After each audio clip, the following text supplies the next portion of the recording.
आज black and white की शुरुआत हम एक बहुत बड़े खुलासे के साथ करेंगे और आपको यह बताएंगे कि दिल्ली में स्कूटी पर जा रही जिस 23 साल की लड़की को एक कार ने 12 किलोमीटर तक घसीटकर जान से मार डाला था, उस घटना के दौरान यह लड़की अकेली नहीं थी, बल्कि उसके साथ उसकी स्कूटी पर उसकी एक दोस्त भी बैठी हुई थी। और आज हमारी टीम इस लड़की तक पहुंच गई है। इस लड़की का नाम है निधि और उस दिन अंजलि और निधि दोनों एक साथ स्कूटी पर थीं।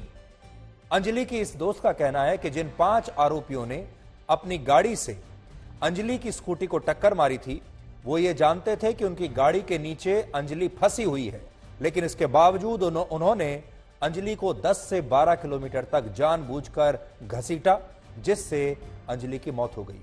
अंजलि की इस दोस्त ने हमें उस रात हुए हादसे की पूरी कहानी बताई है, लेकिन सहेली के बयान में एक पहेली अब भी अनसुलझी है और वो पहेली ये है कि इस हादसे के बाद इस लड़की ने अंजलि की मदद क्यों नहीं की और 2 दिन तक पुलिस को इस घटना की पूरी जानकारी क्यों नहीं दी।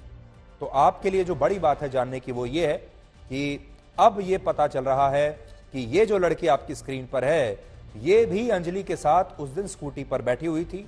अंजलि स्कूटी चला रही थी और ये लड़की पीछे बैठी थी। बड़ी बात यह है कि जब ये घटना हुई, उस दुर्घटना के बाद ये लड़की अपनी दोस्त को वहीं छोड़कर वहां से भाग गई और अपने घर आ गई और 2 दिन तक सबसे छिपकर रही और इसने इस घटना के बारे में किसी को कोई जानकारी नहीं दी। अगर ये लड़की चाहती, उस दिन अगर इसने हिम्मत दिखाई होती तो अंजलि बच सकती थी, लेकिन ये वहां से भाग गई। लेकिन आज तक की टीम ने इस लड़की को आज इससे बात की है, हम इस लड़की तक पहुंच गए हैं और इस लड़की ने जो आज अपना पहला इंटरव्यू दिया है, उसमें इस लड़की ने बहुत सारी चौंकाने वाली बातें बताई हैं। अब आप सुनिए इसने आज हमें क्या बताया। उस रात क्या हुआ था ये पहले बताइए। उस रात ये हुआ था कि जैसे कि गाड़ी सामने से आई और हम स्कूटी पे थे, तो वो लड़की थोड़ी ड्रिंक कर रखी थी। सामने से आई गाड़ी, फिर गाड़ी ने एक दूसरे की टक्कर दे दी, तो वो गाड़ी के नीचे घुस गई। मैं अपनी स्कूटी के मतलब बगल में गिर गई, वो गाड़ी के नीचे घुस गई। तो गाड़ी के नीचे कहीं उसका पैर या कुछ उसका फंस गया था, तो फंसने के बावजूद वो निकल ही नहीं पाई। तो जो गाड़ी चला रहे थे उन्होंने आगे पीछे गाड़ी करी 2-3 बार। लड़की रो रही थी, उन्होंने सुना नहीं, वो चिल्लाते चिल्लाते लड़की को ले गए, आगे लेके गए, आगे खींचकर फिर पीछे करा, फिर खींचते खींचते उसे वहां तक ले गए लड़की को।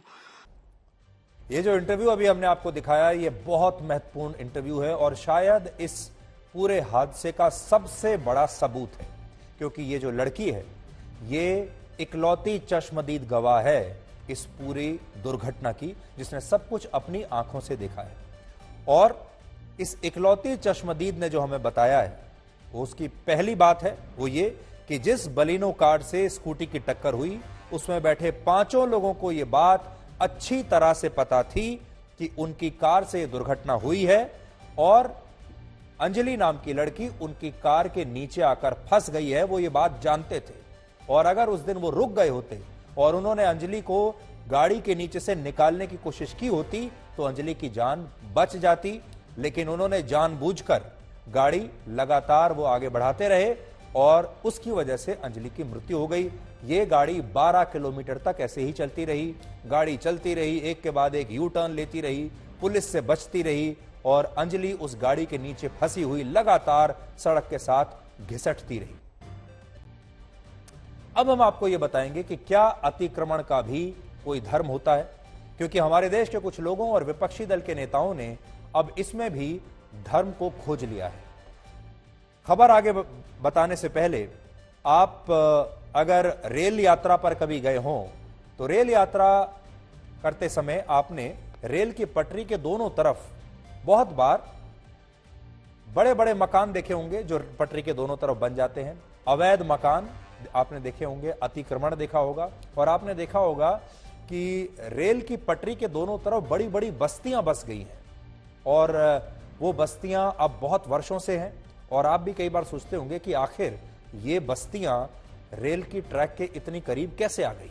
तो ये खबर उसी को लेकर है यह खबर उत्तराखंड के हल्द्वानी से आई है, जहां रेलवे की 78 एकड़ जमीन से अवैध मकानों को हटाने के लिए अब वहां शाहीन बाग जैसा एक बड़ा विरोध प्रदर्शन खड़ा कर दिया गया है।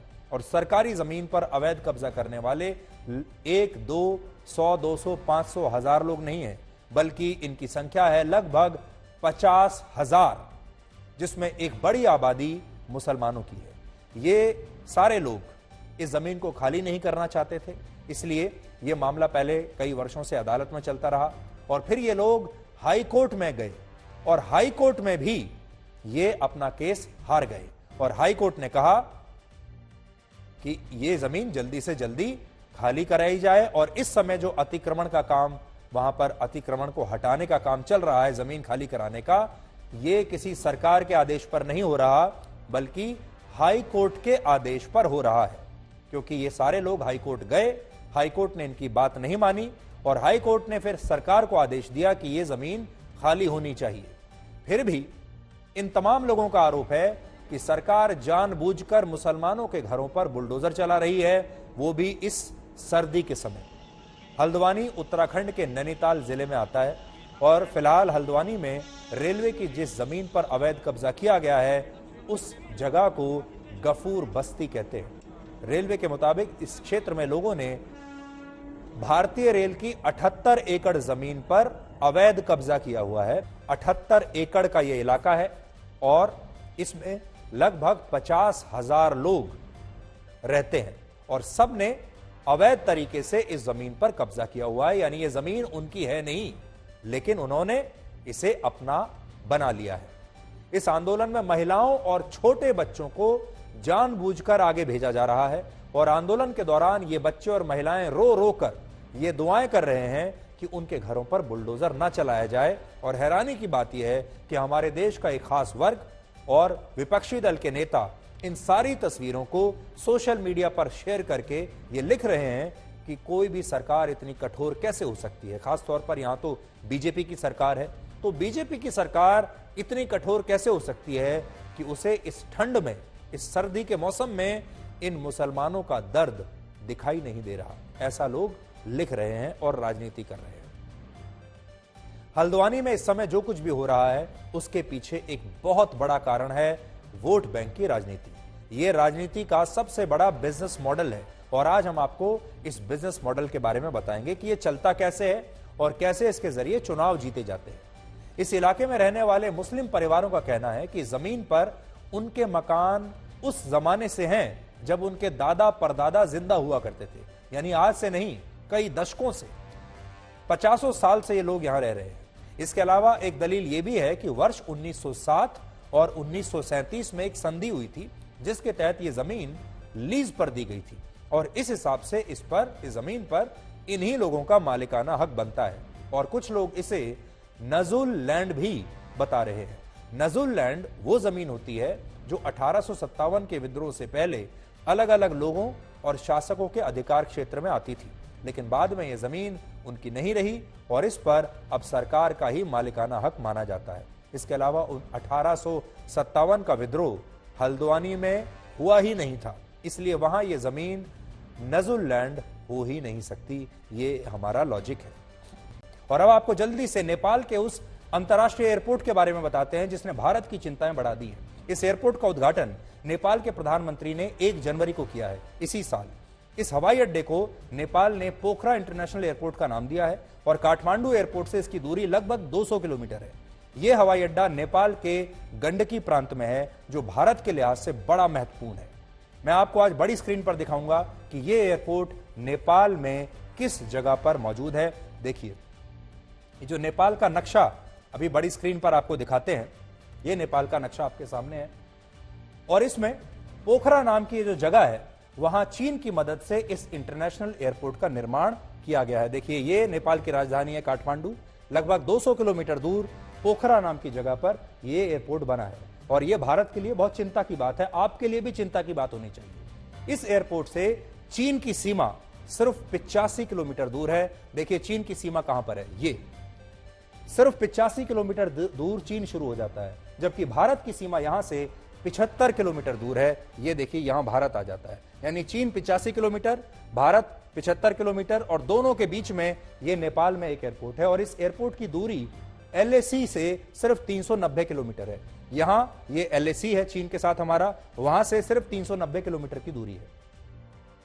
भारत के लिए चिंता की बात यह है कि इस इंटरनेशनल एयरपोर्ट का निर्माण चीन द्वारा किया गया है, और इसे बनाने में जो 1787 करोड़ रुपए खर्च हुए, वो सारा पैसा नेपाल ने चीन के सबसे बड़े सरकारी बैंक से लोन के रूप में उधार लिया है, जिसे हम एक्जिम बैंक कहते हैं। एक्जिम बैंक से यह लोन लेकर नेपाल ने बनाया है।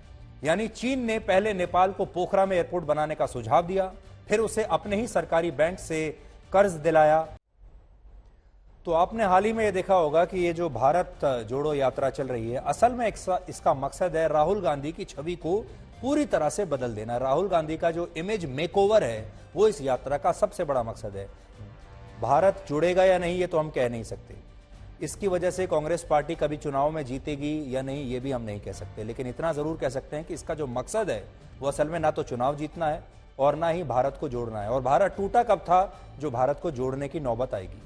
लेकिन बड़ी बात यह है कि राहुल गांधी की छवि को बदलने की पूरी कोशिश हो रही है। और आपने देखा होगा अब राहुल गांधी के लिए जो शब्द इस्तेमाल हो रहे हैं इस यात्रा के दौरान, सबसे ज्यादा शब्द जो इस्तेमाल हुआ है वो है तपस्वी। तो 1 तारीख तक, नए साल तक सब लोग राहुल गांधी को तपस्वी कह रहे थे कि ये एक तपस्वी हैं। उनके चेहरे पर एक तपस्वी जैसा तेज है। उन्होंने अपनी दाढ़ी बढ़ा ली है, बड़ी बड़ी दाढ़ी कर ली है, सफेद दाढ़ी दिखती है, जिससे उनकी जो यूथ वाली जो इमेज थी अब उसे कांग्रेस पार्टी तोड़ना चाहती है और वो ये बताना चाहती है कि ये युवा नहीं है। देखिए कुछ महीने पहले तक राहुल गांधी अपने आप को युवा नेता बताते थे, पार्टी भी युवा नेता बताती थी, लेकिन अब उन्होंने सोचा कि ये युवा नेता वाली छवि चलेगी नहीं और अब उनकी एक गंभीर छवि बनानी पड़ेगी। इसलिए तपस्वी वाली छवि बनाई जा रही है, जिसमें उनकी बड़ी दाढ़ी है, सफेद बाल बड़े बड़े हो चुके हैं। अब वो टीका लगाते हैं अपने माथे पर, अक्सर मंदिरों में जाते हैं, वहां तस्वीरें खिंचवाते हैं। उसके बाद दूसरा जो फेज आया यात्रा का वो टी शर्ट वाला आया, जिसमें उन्होंने कहा कि वो सर्दियों में भी टी शर्ट पहनकर घूमते हैं। और आज उनकी बहन कह रही हैं, तपस्वी के बाद अब कह रही हैं कि वो एक योद्धा हैं और ये टी शर्ट नहीं है बल्कि ये सत्य का कवच है जो उन्होंने पहना हुआ है। निंदा से घबराकर अपने लक्ष्य को कभी नहीं छोड़ना चाहिए, क्योंकि लक्ष्य मिलते ही निंदा करने वालों की राय तुरंत बदल जाती है। नमस्कार।